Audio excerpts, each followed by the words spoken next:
John not only talks the talk, but he walks the walk. He's a guy that makes things happen. John would be the guy that I would hope to be someday. He believes in people even before they believe in themselves. He's innovative and incredibly fair. He envisions it, and then he empowers his people. Giving of oneself. There's no one that has done that more generously than John Lawson.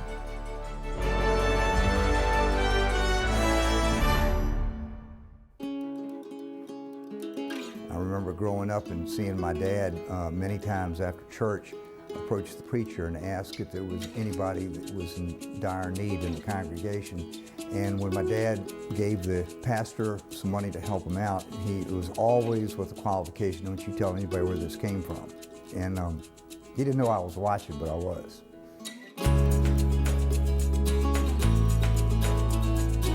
So many people go to John and ask for help, and he really supports so many organizations. It's just a real testament to him and his family, how he grew up, how he's teaching his children. You feel like that you've got some experience or ability to help that organization and to do some things they maybe haven't been able to do. He really likes to give his time and attention, and it matters to those of us who benefit from that. I like to give my efforts to organizations that frankly are successful and have a good business model and plan. But mostly I think it's a place where you can make a difference. One word, integrity. He's a sought-after leader because he wants his personal business interests to succeed, but he's also gets a lot of satisfaction in getting museums, universities, and so many other civic endeavors on track and working as a team to build an organization. Great things for CHKD. He cares a lot about children. He always talks about how he learned from his father, Bob, what philanthropy was all about. If you help a child and you help a stranger, it really changes the world. And he's brought that with him to the board that he serves on. Children's Hospital, the King's Daughters, we were interviewing with other contractors for their first operating room addition, and they selected us to do the work, and I saw the good work that they do there and immediately noticed and experienced how special it was, and so we've had a continual relationship ever since. John Lawson and his company, WM Jordan, has hosted a golf tournament for 26 years for the kids at CHKD. He invites community members, and they raise over $100,000 every year for us. And he says, we start tomorrow and next year.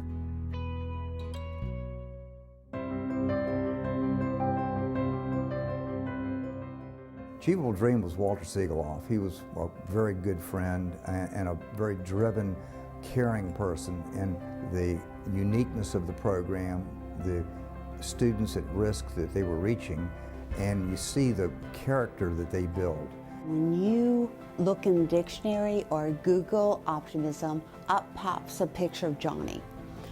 That optimism instills hope in our students. It's an inspiring organization, one of the best investments that I think I've ever made.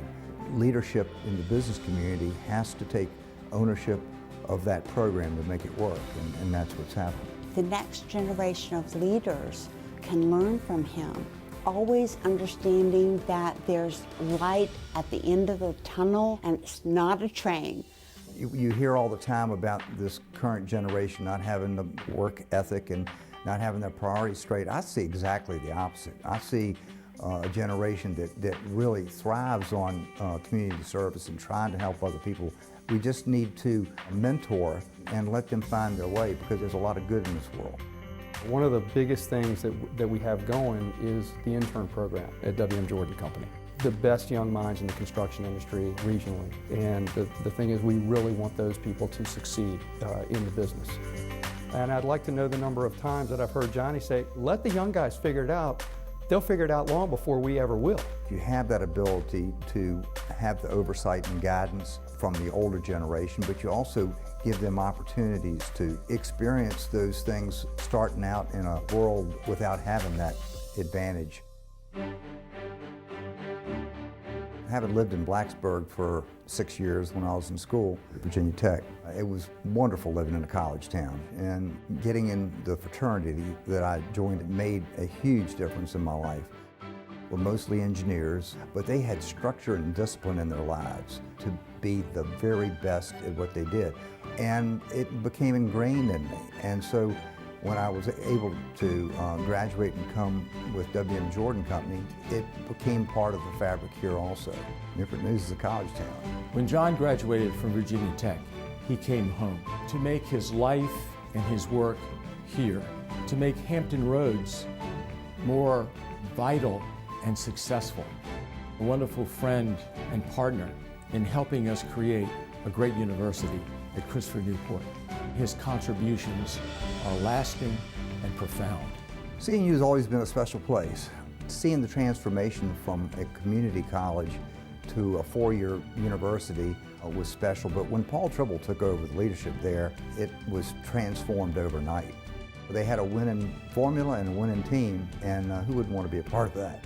He understands the power of great dreams and the commitment to excellence in all things. These are the values that have inspired our success at Christopher Newport.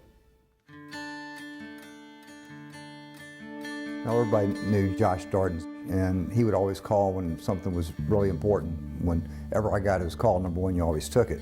Number two, it was never about anything about him. He was always asking for support of other people or other organizations. I got a call from Josh about joining the Virginia Tech board and also as serving as rector, and how many doors that were able to be opened because of that experience.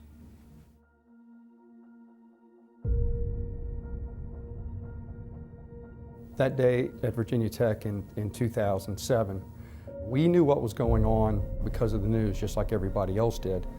But Johnny, as you know, was the rector at Virginia Tech at that time.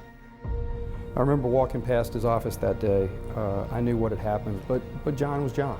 He analyzed the situation, considered the most rational and compassionate approach to it, and without fanfare.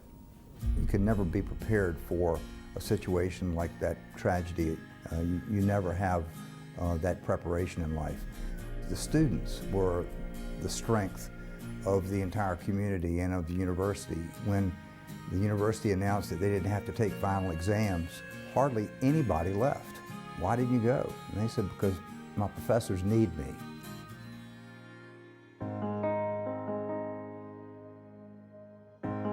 I've never actually felt like I worked for John Lawson. I've always felt like I've worked with John Lawson at W.M. Jordan Company. He gives a lot of responsibility and authority to all of his employees. It's, I think, a unique atmosphere we have over here.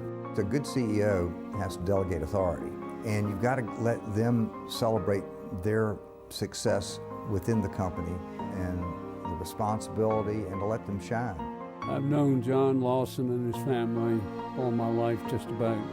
A lot of construction for Ferguson Enterprises. He likes to dream, he likes to see what can be done, and then he likes to put the effort together and make it reality.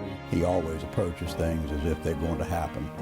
John has a passion for everything he engages in, very visionary leader. I think that's one of his greatest traits. Leadership is enabling other people to excel beyond their own self-imposed limitations. A real leader doesn't have to be in the spotlight. They actually get the greatest satisfaction with watching other people do well and take on responsibility and enjoy it. His business acumen is really legendary here in Hampton Roads and really around Virginia. That has done a great deal to make this a better community to live in. You can never be a leader without giving back to the community. Leadership is about success, but far more importantly, it's about significance. It's about leading lives of purpose and consequence, engaging in making a difference. It's about giving. There's no one that has done that more generously than John Lawson. A great family man who makes the time for leisure and fun for his family. My wife and my children and all my good friends have supported me at every spot along the way, and you can't get there without them believing in you. Hey Dad, thank you for not only being a mentor and a father to me, but being a mentor for the greater community and leaving a lasting legacy. I love you. Hey Dad, you never cease to amaze me with your hard work and dedication you put forth towards the community. Whether it's your love for the community, family and friends, or our 3 dogs at home, I love you so much, and I'm proud to call you my father and my role model. Dad, I'm so proud of you. Every day you seem to amaze me and the people around you. I love you so much, and I strive to be like you every day. No one in the history of the world has a better father than I do. It's not what you tell your children, it's what they see you do. I always try to stress you don't ever make your fortune on somebody else's misfortune. They love sharing with friends and new friends. My son goes to camp every summer and asked me who else is going with him. He says, he doesn't know anybody. I said, you're going to go away and you're not going to know anybody? And he said, that's right, everybody's going to be a new friend. I said, that's a good way to go through life, you know?